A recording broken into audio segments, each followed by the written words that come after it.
नमस्कार दोस्तों, एक बार फिर से चैनल में। दोस्तों, बहुत सारे सवाल आ रहे थे कि थ्योरेटिकल क्लासेस बहुत से हो गए हैं ऑलरेडी, कि कैसे हम लोग जीएसटी 9 और 9C for the financial year 23-24 prepare करें। लेकिन प्रैक्टिकल आप एक वीडियो लेकर आए जिसमें ये बताया जाए कि प्रैक्टिकली हम लोग अपने बुक्स ऑफ अकाउंट में कैसे एक्सेल में वर्किंग करते जीएसटी 9 और 9C प्रिपेयर करते हैं, क्या क्या दिक्कतें आती है, उसके लिए एक प्रैक्टिकल क्लासेस होता है। तो आज के ये सेशन में हम लोग सेम चीज़ करने वाले हैं। हम लोग प्रैक्टिकल डाटा के साथ जो बुक्स ऑफ अकाउंट का जो हमारा सेल परचेज का डाटा होता है उसके साथ हम लोग एक्सेल में वर्क ही करेंगे। जीएसटी 9 और 9C बनाएंगे, क्या क्या दिक्कतें आती है, किस तरह से क्या क्या चीज़ का आपको ध्यान रखना होगा, सारी चीज़ हम लोग एक एक करके स्टेप बाय स्टेप डिस्कस करने वाले हैं इस वीडियो में। तो बहुत ही ज़्यादा इंपॉर्टेंट ये वीडियो होने वाला है, अंत तक जरूर देखिएगा, प्लीज़ नहीं करिएगा, ताकि अच्छी तरह से सारा प्रोसेस, सारा चीज़ जो है, छोटी से छोटी जो हम लोग बातें डिस्कस करेंगे वर्किंग के समय, वो अच्छी तरह से आपको समझ में आ सके। और वीडियो कहीं से भी अच्छी लगे तो एक लाइक जरूर करिएगा। चैनल पर पहली बार विजिट कर रहे हैं तो चैनल को सब्सक्राइब करना नहीं भूलेगा, बेल आइकन कॉल पर सेट कर लीजिए ताकि रेगुलर ऐसे वीडियो आपको मिलती रहे। तो चलिए बिना देरी के हम लोग वीडियो में आगे बढ़ते हैं और देखते हैं कि हम लोग एक्सेल में प्रैक्टिकल डाटा के साथ कैसे हम लोग 23-24 फाइनेंशियल ईयर के लिए जीएसटी 9 और 9C तैयार करेंगे। तो देखिए, सबसे पहली बात कि हमारे बुक्स ऑफ अकाउंट में जो है दो कॉमन चीज़ें जो होती है, जो कॉमन डाटा होता है जिसके ऊपर से हम लोग जीएसटीआर 9 और 9C या फिर अपना मंथली रिटर्न जो होता है वो हम लोग डालते हैं, प्रिपेयर करते हैं, वो होता है सेल और परचेज का रजिस्टर। ये सेल और परचेज यानी कि आउटपुट और इनपुट के मिलाकर ही हम अपना सारा रिटर्न डालते हैं, जीएसटी का इनपुट आउटपुट सारा वर्किंग करते हैं। ठीक है, तो देखिए हमारे सामने जो है सेल रजिस्टर और क्रेडिट नोट का डाटा है। सिमिलरली परचेज के मैटर में परचेज वाला में सेम है, परचेज और डेबिट नोट दो रॉ डाटा हमारे पास है, ये हमारे बुक्स ऑफ अकाउंट से हम लोगों ने ले लिया।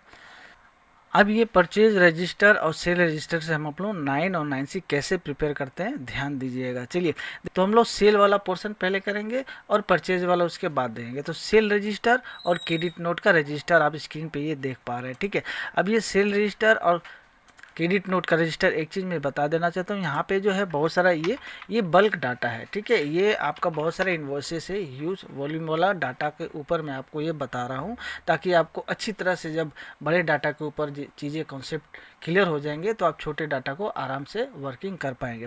तो यहाँ पे मल्टीपल्स लाइन आइटम है, दोनों रजिस्टर में जो है पूरा लाइन आइटम है, इनवॉइस वाइज डिटेल ये नहीं है। सिमिलरली क्रेडिट नोट में और रजिस्टर दोनों में यही है।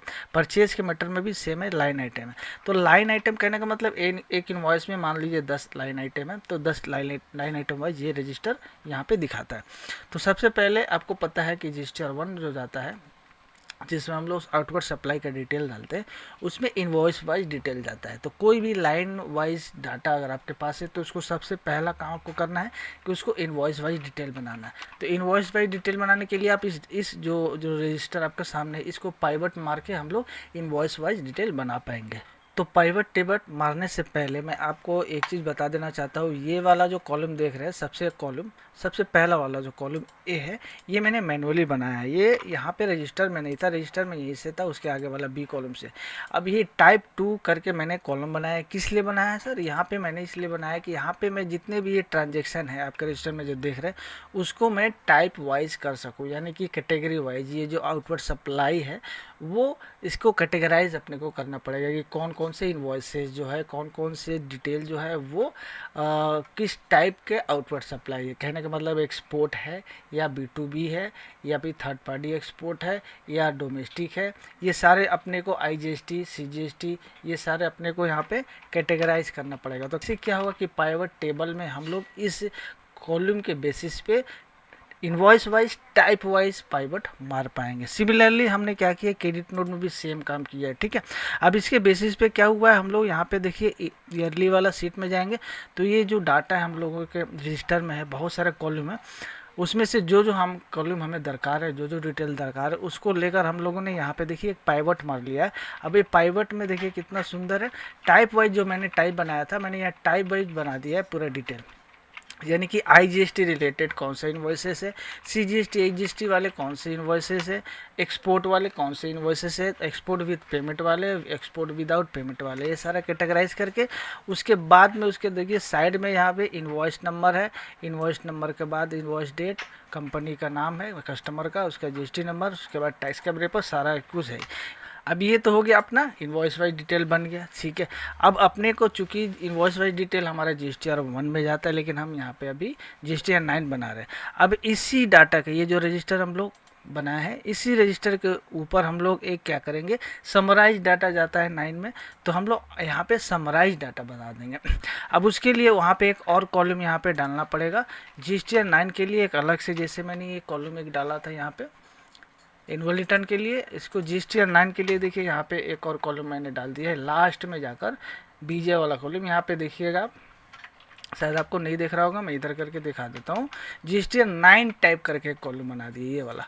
अब ये GSTR 9 टाइप में क्या क्या, जो GSTR 9 में जो जाता है उसी का, GSTR 9 के टेबल 5 में कौन कौन से जाते हैं भाई, जिसमें सेल हम लोग डिटेल डालते हैं, B2C ट्रांजेक्शन, B2C का समरी जाता है, यानी कि कॉन्सोलिडेट फिगर, B2B का कॉन्सोलिडेट फिगर जाता है, एक्सपोर्ट का जाता है, उसके बाद विदाउट विथ टैक्सेबल जो सप्लाई है वो, और विदाउट टैक्सेबल सप्लाई जो एग्जेम्प्टेड है वो, जितने भी टाइप है आपके आउटपुट सप्लाई के सारे वहाँ पे जाते हैं टेबल 5 में, ठीक है।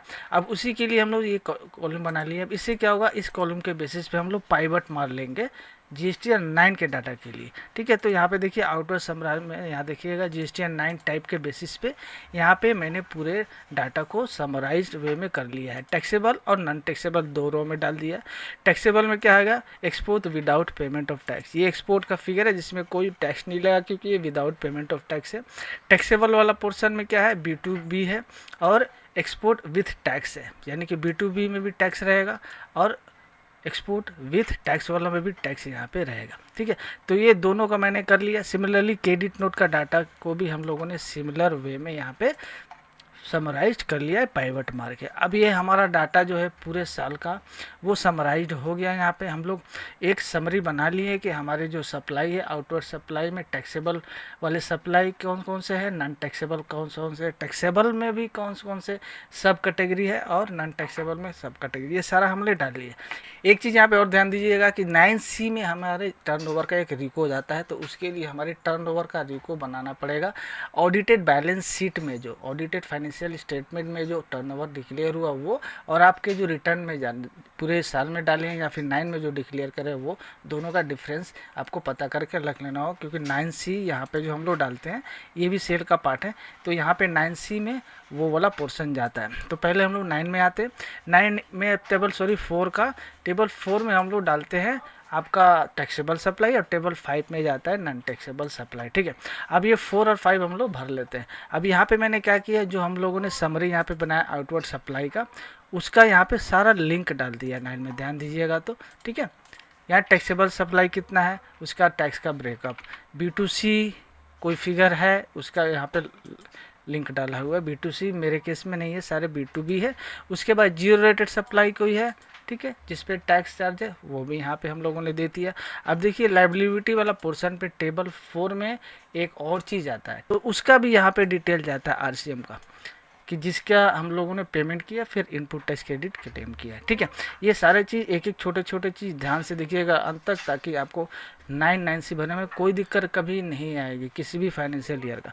तो ये हमारा टोटल हो गया भैया टेबल 4 का। अब टेबल 5 सिमिलरली अब इसमें एक चीज़ और मैंने बताना भूल गया मैं, कि आपका यहाँ पे क्रेडिट नोट का भी डिटेल जाएगा, जो हम लोग क्रेडिट नोट का डिटेल बना है। तो आपका नॉर्मल इन्वॉइसेस का और क्रेडिट नोट का दोनों का ब्रेकअप यहाँ का B2C B2B जितना भी है अपना डाल दिए, ठीक है। अब ये तो टैक्सेबल सप्लाई हम लोगों ने डाला। अब नीचे में टेबल 5 में नॉन टैक्सेबल सप्लाई, जिस पे टैक्स चार्ज नहीं हुआ, जीरो रेटेड कुछ है वो यहाँ पे डाल दीजिए, मेरे केस में जीरो रेटेड है। एग्जेम्प्टेड कुछ सप्लाई है वो आ जाएगा, नील रेटेड सप्लाई है वो आ जाएगा, नॉन GST सप्लाई है जिसपे GST नहीं लगता है वो यहाँ पे आ जाएगा। तो इनपुट टैक्स क्रेडिट GSTR 9 में टेबल 6, टेबल 7, टेबल 8 में जाता है। ये तीनों टेबल में हम लोग इनपुट टैक्स क्रेडिट का डिटेल डालते हैं। अब उसके लिए हम लोग वर्किंग कैसे करेंगे एक्सेल में, सिमिलरली जैसे मैंने बताया कि परचेज और इनपुट के लिए भी रजिस्टर होता है, ठीक है। अब रजिस्टर के बेसिस पे हम लोग क्या करेंगे, डाटा अपना पूरे साल का बनाएंगे, ठीक है। अब यहाँ पे देखिए परचेज रजिस्टर सारा है, परचेज रजिस्टर भी हमारा क्या है, सेल रजिस्टर की तरह लाइन आइटम वाइज है। तो इसको भी हम लोग क्या करें, यहाँ पे टाइप बना दिए, ठीक है, मंथ बना दिए, फिर टाइप बना दिए, एनुअल रिटर्न के लिए भी एक तो टाइप बना दिए, यहाँ पे लास्ट में GSTR 9 का भी टाइप बना दिए पर सेल की तरह। अब इसके बेसिस पे हम लोग क्या करेंगे, इसका भी और डेबिट नोट का भी मैंने सिमिलरली किया करे, सेम काम डेबिट नोट के लिए भी हुआ। अब इसके बेसिस पे भी हम लोग क्या करें, पाइवट मार लेंगे। इसमें पाइवट मारने के बाद क्या होगा, फ़ायदा क्या होगा कि भैया अब इसका भी हम लोग सिमिलर डिटेल बना पाएंगे कि कितना B2C का इनपुट कितना क्या क्या है।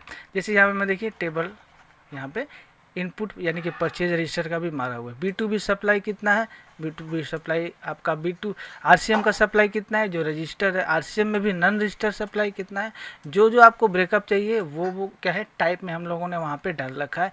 IGST ऑन इम्पोर्ट कितना है वो सारा यहाँ पे आ गया। अब सिमिलरली डेबिट नोट के रजिस्टर में भी सेम चीज़ यहाँ पे करेंगे। ITC का चूँकि आपको पता है कि लेटेस्ट 23-24 का भरिएगा तो वहाँ पे आपका ITC हम लोगों को तो 2022 जनवरी से एज पर 2B ले रहे हैं, क्योंकि नया वहाँ पे अपडेट आ गया था। अब 2B के हिसाब से इनपुट ले रहे तो जो आपका रजिस्टर में इनपुट आया है, बुक्स ऑफ अकाउंट में जो इनपुट रिफ्लेक्ट कर रहा है उसको आपको एक रिकॉन्सिलेशन करना पड़ेगा आपके GST 2B में जो रिफ्लेक्ट कर रहा है आपने पूरे साल में जो आपने क्लेम किया है, ठीक है 23-24 के लिए। तो उसका एक यहाँ पे वर्किंग कर लेना होगा, कितना प्लस माइनस है, कितना आपने एक्सेस अगर लिया है वो, अगर शॉर्ट लिया है वो निकाल लीजिएगा। एक्सेस लिया होगा तो आपको रिवर्स करना पड़ेगा क्योंकि वो आप उसके लिए एलिजिबल नहीं होंगे। जिस 9 में चलते हैं, टेबल 4 और 5 हम लोगों ने भर लिया। अब यहाँ पे जैसे मैंने बताया कि ITC के लिए हम लोग टेबल 6, 7 और 8 भरेंगे। 6 में क्या जाता है, 6 में जाता है सर कि पूरे साल में आपके 2B के हिसाब से आपने जो रिटर्न में इनपुट टैक्स क्रेडिट लिया है वो ऑटो यहाँ पे रिफ्लेक्ट होता है, उसमें आपको कुछ नहीं करना है। ऑटो फिगर वहाँ पे जो पूरे 12 महीना में आपने 2B में जो आपका रिफ्लेक्ट किया, जो आपने 3B में आपने लिया है तो उसका यहाँ पे ऑटो रिफ्लेक्शन होगा। उसके नीचे रिवर्सल अगर कोई है वो यहाँ पे हम लोग डाल देंगे, ठीक है। रिवर्सल का डिटेल 7 में जाता है वो यहाँ पे डाल देंगे, ठीक है। सेक्शन 39, 42, 43, 17 सबसेक्शन 5 ब्लॉक जो है वो सारा यहाँ पे डाल देंगे। टेबल 8 में इंपॉर्टेंट चीज़ ये जाता है कि भाई टेबल 8 में जो ऊपर में हम लोग टेबल 6 में भरे उसका और आपका GST 2B के हिसाब से जो रिफ्लेक्शन हो रहा है वो यहाँ पे जाता है। 2A वाला यहाँ फिगर आएगा और ऊपर अपने बुक्स ऑफ अकाउंट में जितना भी आपने पूरे साल में क्लेम किया वो आएगा। दोनों का यहाँ पे डिफरेंस निकल जाएगा। अगर वो जो डिफरेंस रहेगा उसको आप नोटिफाई करके रखिएगा कौन कौन सा डिफरेंस है। उसके नीचे वाला टेबल जो है कितना लाइबिलिटी हुआ, कितना आपने पेमेंट हुआ, ये सारा कुछ है। एक इंपॉर्टेंट बात आपका 9 में जो है आपको HSN आउटवर्ड सप्लाई का डिटेल देना होगा। उसके लिए भी यहाँ पे देखिए हम लोगों ने HSN का डिटेल यहाँ पे बना लिया। HSN का डिटेल कैसे बनेगा, सिमिलरली आपका जो रजिस्टर है उसके बेसिस पे आप HSN वाइज डिटेल मारिएगा। इसी HSN का आप HSN उसके बाद उसका GST रेट, उसका फिगर यही जाता है। और क्रेडिट नोट का भी सिमिलर मार के यहाँ पे टोटल रजिस्टर के वैल्यू से मिला लीजिएगा, क्रॉस कर लीजिएगा, ठीक है। ये हो गया GST 9 का। 9C में क्या करना है, जैसे मैंने बताया 9C का पहला टेबल 5 है, उसमें टर्नओवर का रिकॉन्सिलिएशन जाता है। टर्नओवर का पोर्शन जो कि जिसके लिए टैक्स इनवॉइस इशू नहीं हुआ है, जो आपके GST 9 में नहीं गए हैं, पूरे साल के रिटर्न में भी नहीं गए, लेकिन वो टर्नओवर का पार्ट है, आपके फाइनेंशियल स्टेटमेंट में है, आपके ऑडिटेड बैलेंस शीट में है, तो वो आप निकाल लीजिएगा कि उसका यहाँ पे उसका ब्रेकअप यहाँ पे आप टर्नओवर रिको में दे दीजिएगा। उसके नीचे वाला जो है पूरा रिकॉन्सिलिएशन पार्ट है। 9C टोटल रिकॉन्सिलिएशन होता है, उसमें जो आपने ऑलरेडी डाला उसके साथ रिकॉन्सिलिएशन करके आपको देना होता है। तो फ्रेंड्स आई होप आपको ये वीडियो अच्छी लगी होगी। अगर वीडियो कहीं से भी इन्फॉर्मेटिव लगी तो एक लाइक जरूर करिएगा, चैनल को सब्सक्राइब करना नहीं भूलिएगा, बेल आइकन को ऑल पर सेट कर लीजिए ऐसे रेगुलर वीडियो पाने के लिए। अगर कोई सवाल आ जाए तो आप नीचे कमेंट बॉक्स में अपना सवाल पूछ सकते हैं। Thanks for watching.